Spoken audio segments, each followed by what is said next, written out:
আল্লাহ তাআলা এই সূরাটা নাজিল করেছেন, তাহলে আবু বকর সিদ্দিক রাদিয়াল্লাহু তাআলা আনহু সম্পর্কে অল্প কিছু বিষয় আমাদের সকলের জানার দরকার আছে না নাই? আছে। আবু বকর সিদ্দিক বলতে আমরা কাকে বুঝি? যিনি ছিলেন রাসূলের জীবদ্দশায় হিজরতের সাথী এবং রাসূল ইন্তেকালের পরে রাসূলের রওজা শরীফের সাথী, তিনার নাম হযরত আবু বকর সিদ্দিক রাদিয়াল্লাহু তাআলা আনহু। আবু বকর সিদ্দিক রাদিয়াল্লাহু তাআলা আনহুর বয়স যখন 18, রাসূলুল্লাহ সাল্লাল্লাহু আলাইহি ওয়া আলিহি ওয়াসাল্লামের বয়স যখন 20, দুজনের মাঝখানে পার্থক্য কয় বছর? 2 বছর। জোরে বলেন। 2 বছর। রাসূল সাল্লাল্লাহু আলাইহি ওয়াসাল্লামের বয়স 20, আবু বকর সিদ্দিক রাদিয়াল্লাহু তাআলা আনহুর বয়স 18। দুজনে ব্যবসার উদ্দেশ্যে সিরিয়ায় গেলেন। সিরিয়ায় যাবার পরে আবু বকর সিদ্দিক রাদিয়াল্লাহু তাআলা আনহু রাতের বেলা একটা স্বপ্ন দেখেছেন। স্বপ্ন কি দেখেছেন? যে ওনার ঘরে আকাশের চন্দ্র এবং তারকা উদিত হয়েছে। জোরে কোন সুবহানাল্লাহ। সুবহানাল্লাহ, সুবহানাল্লাহ। তিনি এই ব্যাখ্যা জানার জন্য তাওরাত কিতাবের একজন আলেমের কাছে গেলেন। যাবার পরে তিনি বলতেছে, তোমার স্বপ্নের কোনো ব্যাখ্যা নাই। কিন্তু আবু বকর সিদ্দিক বলতেছেন, আমার ঘরে এত সুন্দর আপনার চন্দ্রটা উদিত হবে, অবশ্যই এর একটা কি আছে, ব্যাখ্যা আছে। আর যতক্ষণ পর্যন্ত তিনি এই ব্যাখ্যাটা না জানবেন ততক্ষণ পর্যন্ত তিনার দিলে কোনো শান্তি আসতেছে না। এজন্য ব্যাখ্যা জানার জন্য খ্রিস্টানের সবচেয়ে বড় আলেম, খ্রিস্টানের সবচেয়ে বড় পাদ্রী, ওনার কাছে গেলেন, যিনি ইনজিল কিতাব সম্পর্কে যার পারদর্শ। ওনার কাছে যায় বললেন যে আমি রাতের বেলা এই স্বপ্ন দেখেছি, আমার স্বপ্নের কি ব্যাখ্যা? এতটুকু বলার পরে ইনজিল কিতাবের সেই আলেম আবু বকর সিদ্দিক রাদিয়াল্লাহু তাআলা আনহু তিনার চেহারার দিকে এক নজরে তাকায় আছেন, আবার হাতের দিকে তাকায়, শরীরের দিকে তাকায়, কিছু বলে না, গভীর নজর দিয়া আবু বকর সিদ্দিক রাদিয়াল্লাহু তাআলা আনহুকে দেখতেছেন। আবু বকর সিদ্দিক রাদিয়াল্লাহু তাআলা আনহু একটু মেজাজটা গরম হয়ে গেল। বলতেছেন, ভাই আপনি যদি স্বপ্নের ব্যাখ্যা না জানেন তো বলে দেন, আমি চলে যাই। না পারলে বলে দেন, আপনি গভীর নজর দিয়ে কি দেখতেছেন? তখন ওই ইনজিল কিতাবের আলেম ডাক দিয়া বলেন, হে যুবক, তোমার নাম কি? বলে, আমার নাম আবু বকর। তোমার আব্বুর নাম কি? বলে, আবু কুহাফা। তোমার বাড়ি কোথায়? মক্কা। এতটুকু বলার পরেই ওই খ্রিস্টানের সবচেয়ে বড় আলেম ডাক দিয়া বলতেছে, এই যুবক সন্তান, তোমার নাম যদি আবু বকর হয়ে থাকে, তোমার পিতার নাম যদি আবু কুহাফা হয়, তোমার বাড়ি যদি মক্কা হয়ে থাকে, যুবক, তোমার স্বপ্নের ব্যাখ্যায় বলে দিছে কিছুদিনের ভিতর আরবের ভিতরে একজন নবী দাবি করবেন। তিনি সর্বপ্রথম সেই কালেমার দাওয়াত নিয়া তোমার ঘরে হাজির হইবেন, আর সর্বপ্রথম তুমি ইসলাম ধর্ম গ্রহণ করবে। জোরে কোন সুবহানাল্লাহ। স্বপ্নের ব্যাখ্যা ভালো না খারাপ? ভালো। এতদিন ঠিকমতো খাবার খায় না, ঘুম আসে না, না থাকার কারণ স্বপ্নের ব্যাখ্যা জানি কি হয় এই টেনশনে। আর এখন ওনার টেনশন আরো বেড়ে গেল, যেই স্বপ্নের ভালো একটা ব্যাখ্যা জানলো যে আরবের ভিতরে একজন নবী দাবি করবেন, শেষ নবী হবেন, তিনি আমার কাছে সর্বপ্রথম দাওয়াত নিয়ে আসবেন, আর আমি সর্বপ্রথম ইসলাম ধর্ম গ্রহণ করব। এই স্বপ্নটা কারোর কাছে বলা যাবে না, কারণ যদি বলি তাহলে যদি আগে মুসলমান হয়ে যায়, বুঝেন আমার কথা, এজন্য কারোর কাছে বলে না। আর যে জিনিস মানুষের কাছে বলা যায় না, এই জিনিস পেটের ভিতরে যন্ত্রণা কম না বেশি? বেশি। আর যন্ত্রণা কম না বেশি? বেশি। আপনি কাউকে কোনো কিছু বলবেন, ভাই সাবধান, এই কথাটা কারোর কাছে বলিয়েন না। কিন্তু যতক্ষণ মানুষের কাছে প্রচার প্রসার না করবেন ততক্ষণ পর্যন্ত আপনার ছটফট বিন্দু পরিমাণ কমবে না। জোরে বলেন ঠিক কিনা? আর এই বিষয়টা যদি কোনো মহিলার কাছে হয়, বুঝেন না, মহিলার কাছে যদি হয় যে মা আসাইন কারো কাছে বইলেন না, আস্তে আস্তে আফা একটা পান খাইতে খাইতে সুন্মহ দিতে দিতে করে ভিতরে যা আছে সব একবারে ব্রাশ করে দেবে। জোরে বলেন ঠিক কিনা? বলে কেন? বলে পুরুষের তুলনায় মহিলারা কথা পেটের ভিতরে কম রাখতে পারে। তো তার কারণ হইল পুরুষের একটা শাটার আছে, দেখেন দুইরা বিশ্বাস না হইলে, আরে শাটার আছে না নাই? কিন্তু মহিলাদের এর কি নাই? এই শাটার নাই, এ কন্ডা নাই। বুঝেন? এই জন্য কোন কথা এরা আটকা রাখতে পারে না।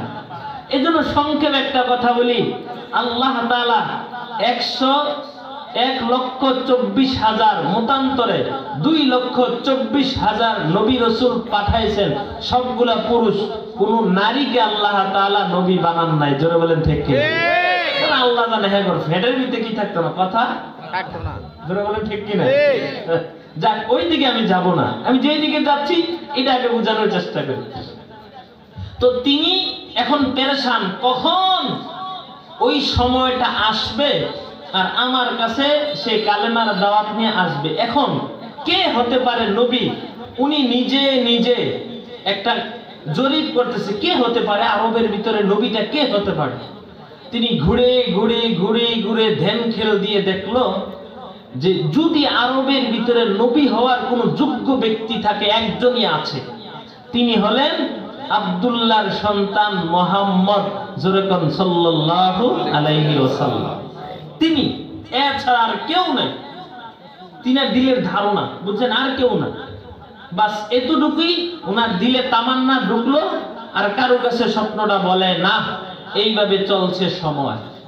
এইভাবে কি চলছে ভাই? চলছে সময়। কারণ স্বপ্ন দেখে কয় বছর বয়সে? 18।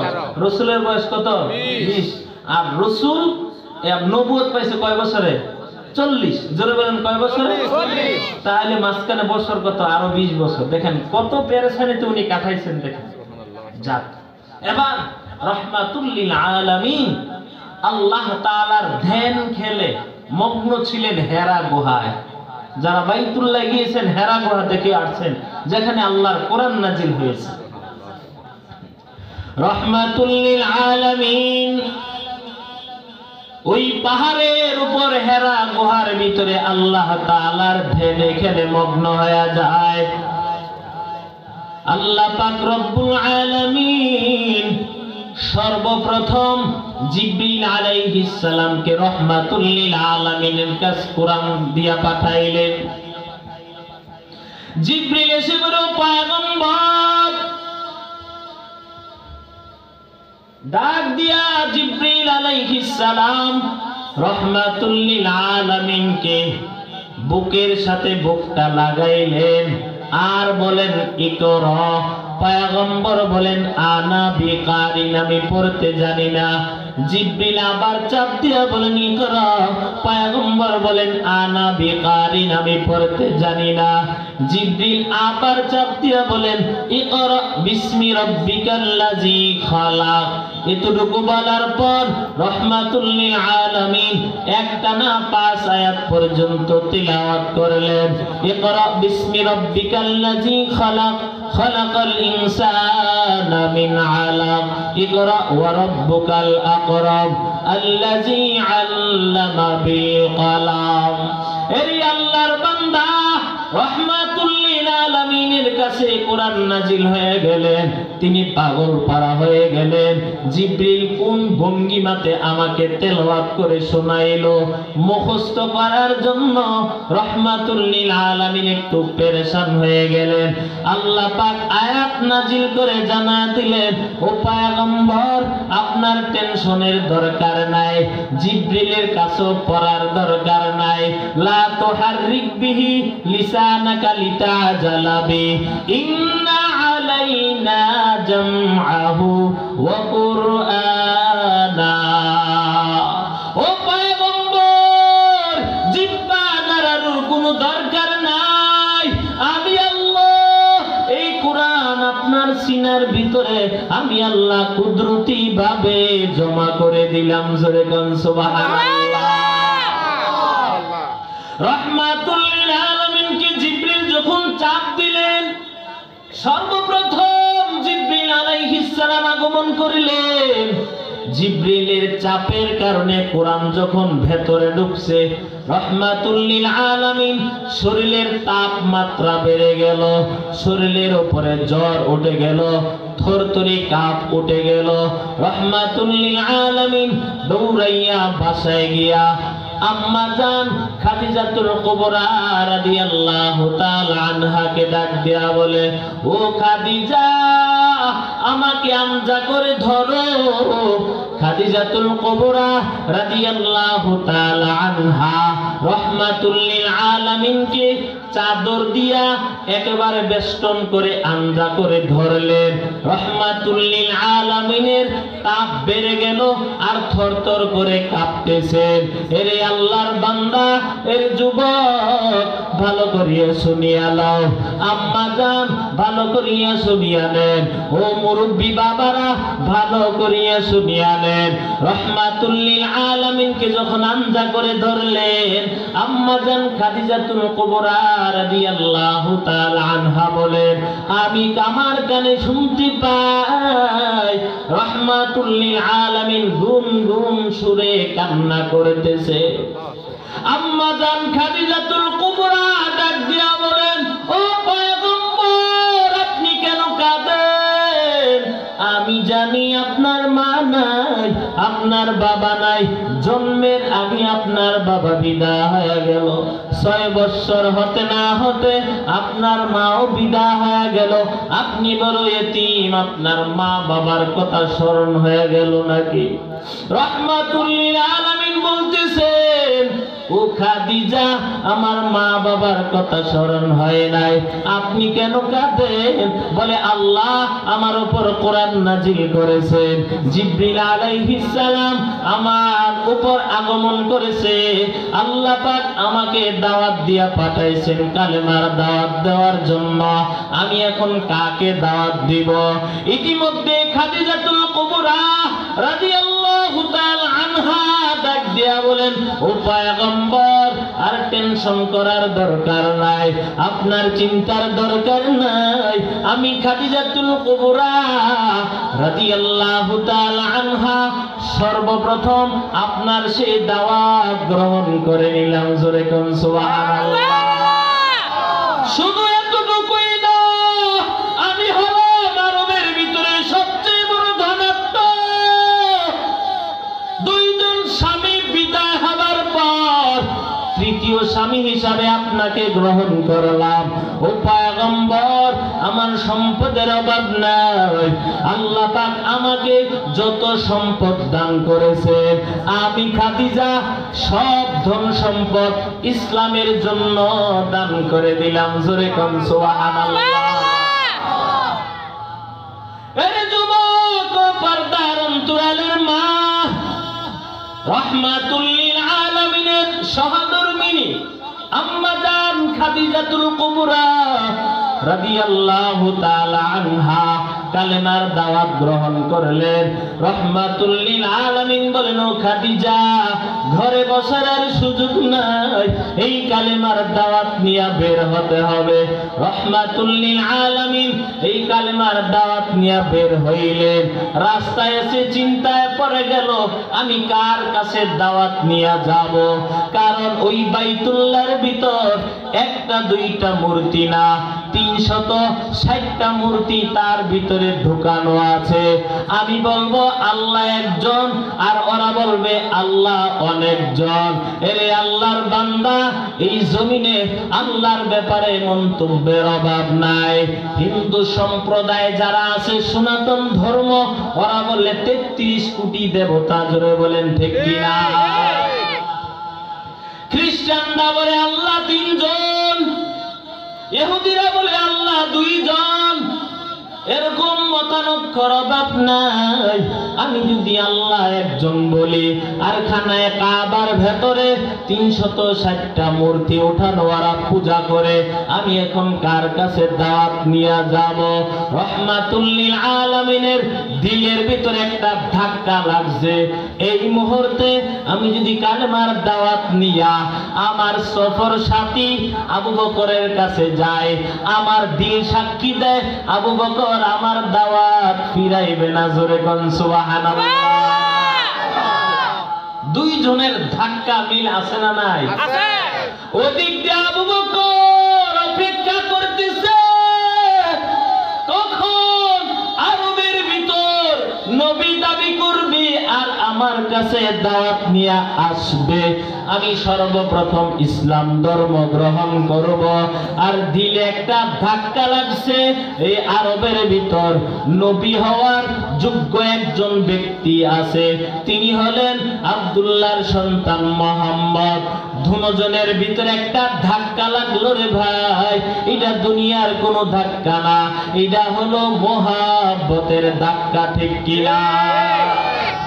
এই ইমানি ধাক্কা লাগার পর রহমাতুল লিল আলামিন আবু বকর সিদ্দিক রাদিয়াল্লাহু তাআলা আনহুর ঘরের দরওয়াজায় হাজির। ডাক দিয়া বলেন, আবু বকর, আমি আপনার কাছে একটা দাওয়াত নিয়ে আসলাম। বলে, কি সেই দাওয়াত? বলে, এতদিন আমি ছিলাম আব্দুল্লাহর সন্তান মুহাম্মদ, আজ থেকে শুধু আমি আব্দুল্লাহর সন্তান মুহাম্মদ না, আজ থেকে হলাম আব্দুল্লাহর সন্তান মুহাম্মদ সাল্লাল্লাহু আলাইহি ওয়াসাল্লাম। জোরে কোন সুবহানাল্লাহ। নবীর নাম শুনলে দুরূদ পড়তে হয়, দুরূদ পড়লে সওয়াব না গুনাহ? আর জন্য সওয়াব না গুনাহ? সওয়াবের দরকার আছে না নাই? বুঝবেন ওই দিন যেদিন সওয়াবের প্রয়োজন হবে। এখন যেহেতু আপনারা বুঝেন টাকা না থাকলে দুনিয়াতে চলা যায় না, এমন এক সময় আসবে হাসরের ময়দানে নেকি ছাড়াও সামনে কদম আগানো যাবে না। যারা বলেন ঠিক কিনা?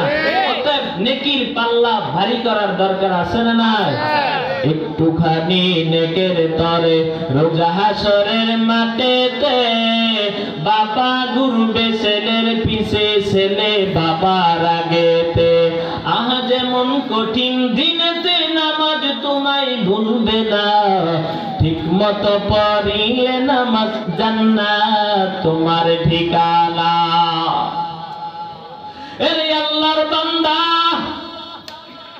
রহমাতুল লিল আলামিনের নাম শোনার পর নবীর নামে দুরূদ পড়ো। বলে, কেন পড়বো? রহমাতুল লিল আলামিন বলেন, রহমাতুল লিল আলামিনের শানে যদি কেউ একবার দুরূদ পড়ে সাথে সাথে 10টা গুনাহ মাফ হয়ে যায়, 10টা নেকি আমল নামায় জমা হয়, জান্নাতে আল্লাহ পাক 10 মর্তবা বাড়ায়া দেয়। জোরে কোন সুবহানাল্লাহ।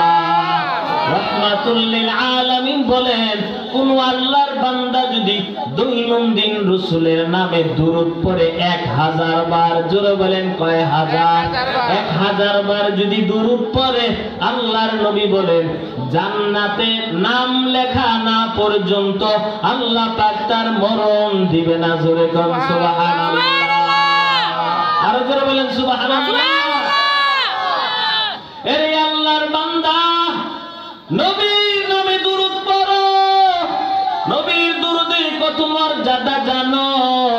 আমি ওই দিকে যাব না। হর কে বাসাত আমেলে সাল্লু মুদাম আতশে দোজখ শাওয়াদ বরওয়ে হারাম। আবু বকর সিদ্দিক রাদিয়াল্লাহু তাআলা আনহু বলতেছেন, ও আব্দুল্লাহর সন্তান মুহাম্মদ, আপনি যে নবী তার প্রমাণ দেন। এতটুকু বলার পর রহমাতুল লিল আলামিন বলেন, আবু বকর, ওই যে ব্যবসার উদ্দেশ্যে সিরিয়াতে গিয়েছিলা, ওই সিরিয়ার ভিতরে যেই স্বপ্নে দেখছিলা, ওই স্বপ্নটাই হলো আমি নবী হওয়ার দলিল। জোরে কোন সুবহানাল্লাহ।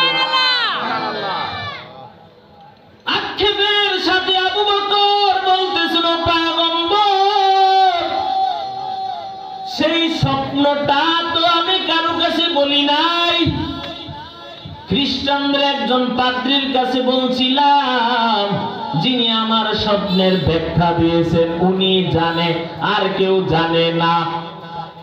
আল্লাহর নবী ডাক দেয়া বলে, আবু বকর, যে আল্লাহ আমাকে নবুয়ত দান করেছেন ওই আল্লাহ আমাকে জিবরাইলের মাধ্যমে জানায় দিয়েছে। জোরে কোন সুবহানাল্লাহ। এবার আবু বকর সিদ্দিক আর দেরি করি নাই, রহমাতুল লিল আলামিনের হাতে হাত রেখে সর্বপ্রথম কালেমা পড়ে মুসলমান হয়ে গেছে। জোরে কোন সুবহানাল্লাহ। আবার আবু বকর সিদ্দিক রাদিয়াল্লাহু তাআলা আনহু ইসলাম ধর্ম গ্রহণ করেছে।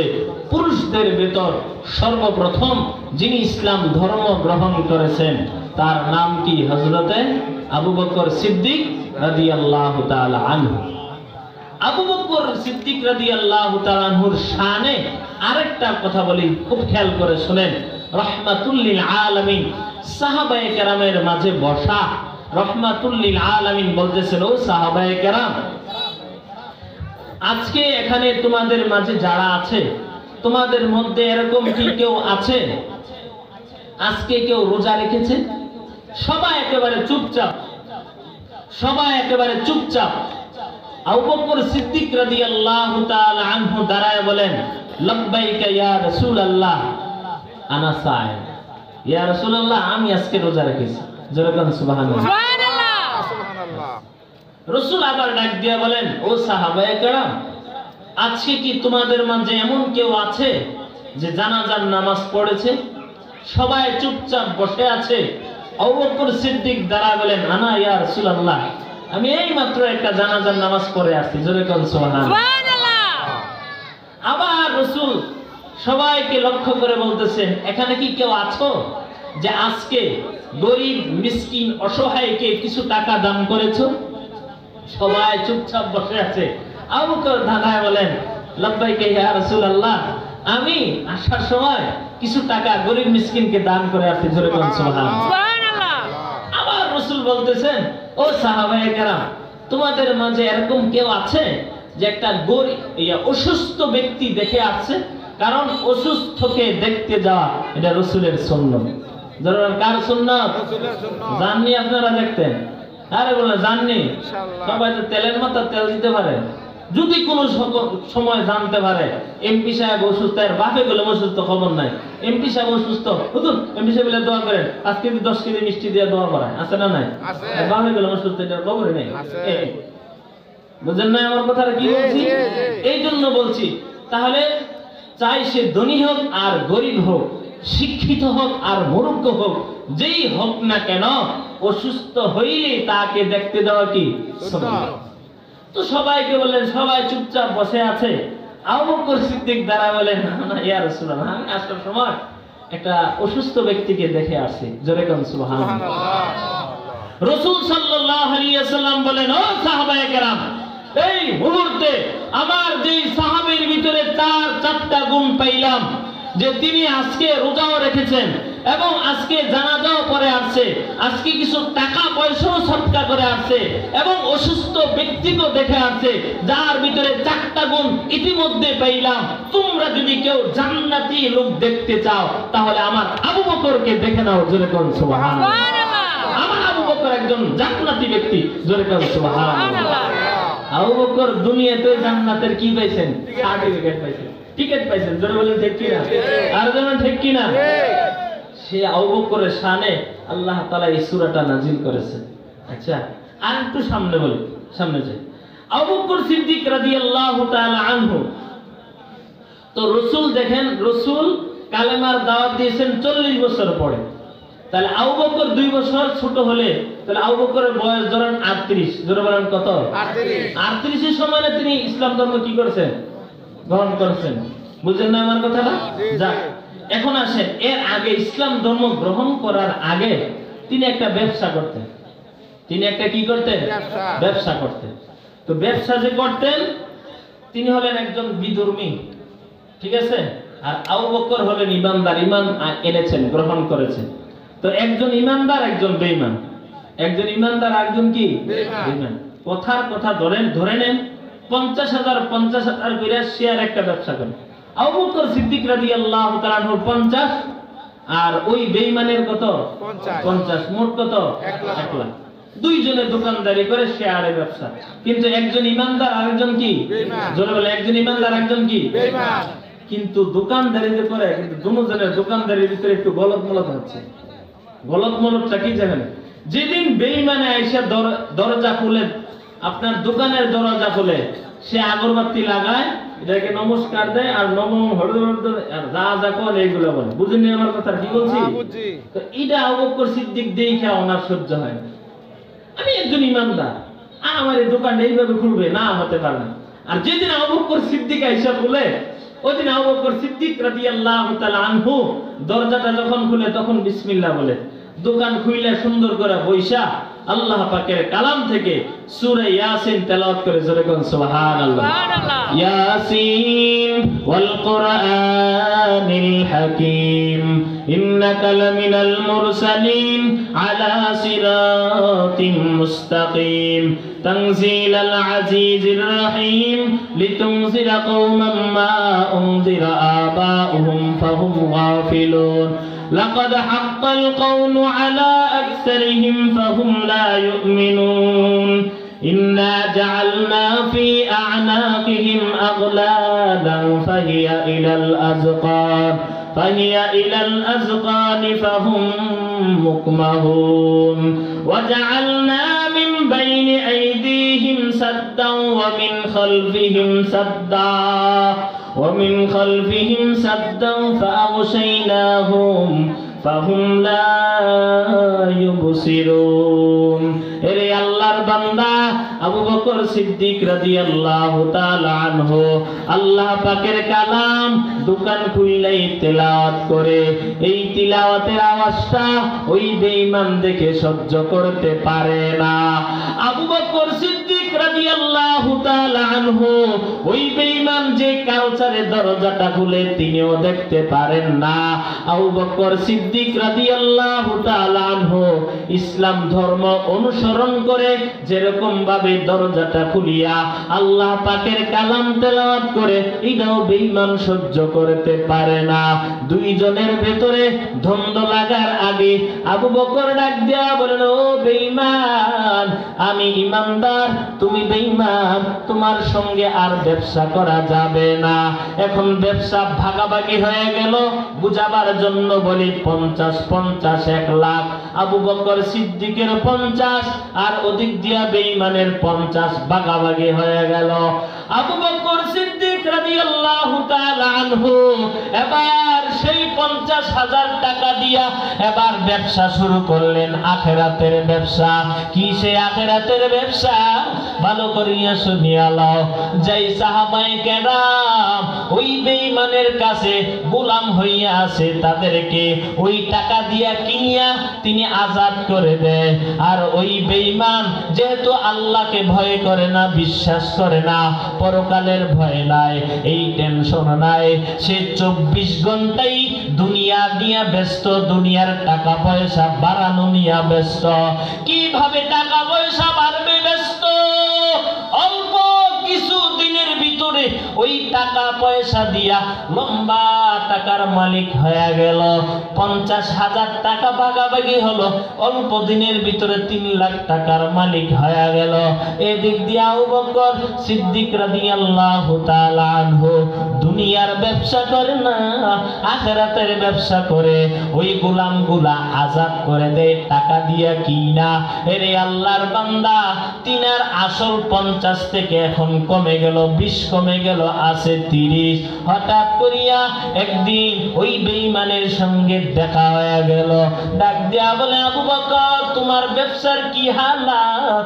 বলে, 50,000 টাকা ভাগাভাগি হয়েছিল, এখন আমার কাছে 30 আছে, 20 নাই। বলে, তোমার কি হালাত জানতে চাই? বলে, আমার হালাত হলো 50 যে ভাগাভাগি করেছিলাম, এখন 50 বাড়তে বাড়তে 3 লাখ হয়ে গেল। তোমার এত কমলো কেন? তুমি যে ওই কালেমা দাওয়াত দিয়া দৌড়াও, আখিরাত নিয়ে ব্যস্ত থাকো, সময়কে মূল্যায়ন করো না, সময়কে মূল্যায়ন করো না, সময়কে গুরুত্ব দেও না, এই জন্য 50 থেকে 20 কমে গেল। এই কথা বলিয়া আবু বকর সিদ্দিক রাদিয়াল্লাহু তাআলা আনহুকে গালি দিয়া বলতেছে, তুমি সময়কে মূল্যায়ন করো না, আখিরাত নিয়ে ব্যস্ত থাকো, আর পরকাল নিয়ে ব্যস্ত থাকো, গোলাম আজাদ করা নিয়ে ব্যস্ত থাকো, সময় কাজে লাগাও, সময়কে মূল্যায়ন করো। এরে আল্লাহর বান্দা আবু বকর সিদ্দিক রাদিয়াল্লাহু তাআলা আনহুকে যখন বললেন, সময়ে তুমি অপচয় করতেছো, কাজে লাগাও না, আল্লাহ পাক রব্বুল আলামিন ওই বেঈমানের সঠিক প্রশ্নের জবাব দিয়া আবু বকরের শানে আমার আল্লাহ এই সূরা আসর নাজিল করেছে। জোরে কোন সুবহানাল্লাহ। আল্লাহ পাক বলেন, ওয়াল সময়ের শপথ, ওয়াউটা ওয়ায়ে কাসমিয়া। আল্লাহ পাক রব্বুল আলামিন দামি দামি বস্তুর শপথ করেছেন। এই জমিন একটা দামি সম্পদ, আসমান একটা দামি সম্পদ, সূর্য একটা দামি সম্পদ, চন্দ্র একটা দামি সম্পদ। এই দামি দামি সম্পদের কসম আল্লাহ পাক খেয়েছেন। আল্লাহ বলেন, ওয়াশ-শামসি ওয়া দুহাহা ওয়াল কমারি ইযা তালাহা ওয়ান নাহারি ইযা জাল্লাহা ওয়াস সামাই যাতিল বুরুজ ওয়াল ইয়াউমিল মাউউদ ওয়া শাহিদিন ওয়া মাশহুদ ওয়াত তিনি ওয়াজ যাইতুন ওয়া তুরি সিনিন ওয়া হাদাল বালাদিল আমিন ওয়াল আস। আল্লাহ পাক রব্বুল আলামিন এমন দামি দামি বস্তুর শপথ করেছেন, শপথ না করলেও তো আমরা আল্লাহর কথা বিশ্বাস করতাম। আল্লাহ পাক শপথ কেন করলেন? ওই যেই জিনিসের শপথ করলেন ওই জিনিসটার গুরুত্ব বুঝাইবার জন্য, এবং শপথ করে পরে যেই কথাটা বলবেন আগের চাইতে ওই কথাটার গুরুত্ব আরো বেশি যায়, জোরে বেড়ে যায়। জোরে বলেন ঠিক কিনা? সময়ের শপথ, সময় একটা দামি সম্পদ, এই সময়কে কাজে লাগাও। যারা সময়কে কাজে লাগাইছে এরা জিরো থেকে হিরো হয়ে গেছে, আর যারা সময়কে কাজে লাগাই নাই ওরা হিরো থেকে জিরো হয়ে গেছে। জোরে বলেন ঠিক কিনা? এই সময়কে কাজে লাগাও রে ভাই। যারা দুনিয়ার লাইনও সময়টাকে কাজে লাগায় আল্লাহ পাক জিরো থেকে হিরো বানায়া দেয়। সংক্ষেপে বুঝাবার জন্য বলি, এই সময়কে কাজে লাগানোর গুরুত্ব বুঝাইবার জন্য বলি, আপনাদের এই এলাকা থেকে 5টা যুবক একই দালাল দিয়া একই দেশে সফর করলো, মালয়েশিয়া গেল। ভিসাও এক, কোম্পানিও এক, দেশও এক। 5 জন যুবক ওই মালয়েশিয়াতে গেল। মালয়েশিয়াতে যাবার পর ওই 5 জন যুবক সেখানে কাজ করতেছে একই ফ্যাক্টরির ভিতর। 5 বছর রেজাল্ট তালাশ করো, 5 বছর পরে রেজাল্ট বেরিয়ে আসলো। 3 জন যুবকের ঋণ আদায় হয়ে গেল, বাড়িতে বিল্ডিং উঠলো, 2500 ফ্ল্যাট লাগলো এবং ঢাকা শহরে একটা বাড়ি হয়ে গেল। আর 2 জন যুবকের খবর নিয়ে দেখো, আগে যেমনি ভাবে বৃষ্টির ফোঁটা চালে না পড়ে নিজের শরীরে পড়তো, এই 5 বছর পরেও ওই আগের হালাতে বৃষ্টির ফোঁটা ঘরের চালে পড়ার আগে নিজের গায়েতে পড়ে। এরকম হালাত হলো কেন? এই 5 যুবক তো একই ফ্লাইটে গেল, এক দালালেই নিল, একই দেশে গেল, একই কোম্পানিতে কাজ করতেছে, এই হালাত এত পরিবর্তন কেন?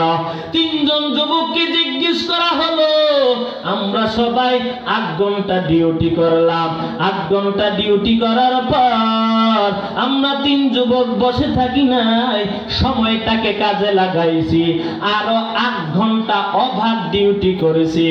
আর এই 2 যুবক 8 ঘন্টা ডিউটির পরে আর ওভার ডিউটি করে নাই। সময় সময়কে কাজে লাগায় নাই। 8 ঘন্টা ডিউটি করিয়া ওই টাকা দিয়া জুয়া খেলতো আর বিভিন্ন নেশায় ঘুরতো। জোরে বলেন ঠিক কিনা? এই নেশায় আর জুয়ার কারণে ওই 2 যুবকের ঋণ আদায় হয় নাই, ঘরটাও পরিবর্তন হয় নাই। আগের যেই হালাত এখনো সেই হালাত। বলে কারণ কি? সময়কে কাজে লাগায় নাই। ঠিক কিনা? আর 3 যুবকের এত উন্নতি কেন? বলে উন্নতি হওয়ার কারণ 3 যুবক 8 ঘন্টা ডিউটির উপরই একতেফা করে নাই, বলে আরো 8 ঘন্টা ওভার ডিউটি করেছে। সময়টাকে কাজে লাগাইছে। সময়টাকে কাজে লাগানোর কারণে সেই জিরো থেকে হিরো হয়ে গেল, ঋণ আদায় হয়ে গেল, বাড়িও ঠিক এবং 2500 ফ্ল্যাটও ঠিক, ঢাকার বাড়িও ঠিক। এরে আল্লাহর বান্দা, দুনিয়ার লাইনে যারা সময়টাকে কাজে লাগায় জিরো থেকে হিরো হয়ে যায়। জোরে বলেন ঠিক কিনা? আখিরাতের লাইনও যারা সময়কে কাজে লাগায় আল্লাহ পাক তাদের সম্মান, ইজ্জত, মর্যাদা বাড়ায় দেয়। জোরে বলেন ঠিক কিনা? বলে সময়কে কাজে লাগাইতে লাগাইতে এমন এক পর্যায়ে বান্দা আল্লাহর নিকটবর্তী হয়ে যায়। লিসানুহু লিসানুল্লাহ, ইয়াদু ইয়াদুল্লাহ, আইনুহু আইনুল্লাহ। সময়টাকে কাজে যখন লাগায় আল্লাহ তাআলার এমন নিকটবর্তী হয়ে যায়, বান্দার হাত আর বান্দার হাত থাকে না, আল্লাহর কুদরতি হাত দ্বারা পরিণত হয়ে যায়। বান্দার জবান থাকে না, আল্লাহর কুদরতি জবানে পরিণত হয়ে যায়। বলে বান্দার চোখ আর বান্দার চোখ থাকে না, আল্লাহর কুদরতি চোখে পরিণত হয়ে যায়। বলে কিভাবে সম্ভব? ওই বান্দার হাত দ্বারা আল্লাহর বিপক্ষে কোনোদিন যায় না, ওই বান্দার জবানটা আল্লাহর বিপক্ষে কোনোদিন ব্যবহার হবে না, ওই বান্দার চক্ষুটার কোনোদিন আল্লাহর বিপক্ষে যাবে না। ঠিক কিনা? এই জন্য সময়টাকে কাজে লাগাও। সময় একটা দামি সম্পদ। এই সময়টাকে 3 ভাগ করা হয়েছে: অতীতকাল, বর্তমানকাল, ভবিষ্যৎকাল। জোরে বলেন ঠিক কিনা? অতীত নিয়ে চিন্তা করিও না, ভবিষ্যৎ নিয়ে চিন্তা করো, আমার কি হালাত, আমার কি উপায়। ভবিষ্যৎ চিন্তা করিয়া এখনো সময় আছে, সময়টাকে কাজে লাগাও। দুনিয়ার লাইনে যখন জিরো থেকে হিরো হয়ে যায়, আখিরাতের লাইনেও তুমি অনেক আগায়া যাইবা। আল্লাহ পাক সময়ের শপথ করে বলতেছেন, ইন্নাল ইনসানা লাফি খুস, নিশ্চয়ই সমস্ত মানুষ ক্ষতিগ্রস্ত, ইল্লা তবে তাদেরকে ব্যতীত। বলে তারা কারা? বলে 4 প্রকার লোকের কথা আল্লাহ পাক বললেন, যাদের ভেতরে 4টা গুণ আছে। ইল্লাল্লাযিনা আমানু, 1 নাম্বার ঈমান, 2 নাম্বার ওয়া আমিলুস সালিহাত, নেক আমল, 3 নাম্বার ওয়া তাওয়াসাউ বিল হক, একে অপরের সত্যের উপদেশ দেওয়া, 4 নাম্বার ওয়া তাওয়াসাউ বিস সবর, একে অপরের সত্যের উপদেশ দেওয়া। এই 4 গুণের ভিতরে প্রথম নাম্বার গুণের নাম হলো ঈমান। এই ঈমান একটা দামি সম্পদ। এই ঈমান কোন দোকানে কিনতে পাওয়া যায় না, কোন মার্কেটে কিনতে পাওয়া যায় না। এই ঈমান নিজে নিজে অর্জন করা লাগে রে ভাই। তাসদিক বিল জানান, ইকরার বিল লিসান, আমাল বিল আরকান। মুখে স্বীকার করা, অন্তরে বিশ্বাস করা, কাজে পরিণত করার নাম হলো ঈমান। আমরা সবাই পড়ে নিলাম লা ইলাহা ইল্লাল্লাহু মুহাম্মাদুর রাসূলুল্লাহ সাল্লাল্লাহু আলাইহি ওয়াসাল্লাম। যারা জবান দিয়া পড়বে, দিল দ্বারা বিশ্বাস করবে আর কাজের দ্বারা রূপান্তরিত করবে, তাদের নাম হলো ঈমান। এরে আল্লাহর বান্দা, এরে আল্লাহর বান্দা, এরে যুবক, ঈমান একটা দামি সম্পদ। উপর দারন্তরালের মা, এই এই ঈমান একটা দামি সম্পদ। এই ঈমান চোর দেশের ভিতরে বিভিন্ন জায়গায় ঢুকে পড়েছে। কেউ ভণ্ড পীরের মাধ্যমে এই এলাকার ভিতরে মেহনত করে মানুষের ঈমান আমল নষ্ট করে আসে না নাই। বিশেষ করে পুরুষের তুলনায় মহিলাদের ঈমান নষ্ট করার জন্য 24 ঘন্টায় ওই পীরের দলটা দৌড়ায়। না আম্মা জান না, ওই ঈমান আপনার মতো দুর্বল করা যাবে না। ঈমান আরো তাজা করতে হবে। বলে কেমনে তাজা করব? বলে আমি যখন নামাজ পড়ব আমার ঈমান তাজা হবে, আমি যখন রোজা রাখবো আমার ঈমান তাজা হবে, আমি যখন যাকাত দিব ঈমান তাজা হবে, আমি যখন বাইতুল্লাহ গিয়ে হজ করব আমার ঈমান তাজা হবে, আমি যখন হালাল খাবো ঈমান তাজা হবে, আমি যখন পর্দা করব ঈমান তাজা হবে। জোরে বলেন ঠিক কিনা? এই ঈমান একটা দামি সম্পদ। ও পর্দার অন্তরালের মা, ভালো করিয়া শুনিয়া নেন। মহিলাদের ঈমান দুর্বল ভাবিয়া অনেক ভণ্ড পীর আছে যারা 24 ঘন্টা মহিলার ঈমান নিয়ে ব্যস্ত আছে, কিভাবে তাদের ঈমানকে নষ্ট করা যায়। না আম্মা জান না, দুনিয়ার সামান্য একটু লোভে পড়িয়া সেই ঈমানকে ধ্বংস করা যাবে না। মারেফে মাসনবীর একটা ঘটনা আমি সংক্ষেপে আপনাদের কাছে শোনায়া যায়। আম্মা জান ভালো করিয়া শুনিয়া নেন। ইয়ামানের ঘটনা। ইয়ামান দেশের ভিতরে বাদশা বড় জালেম।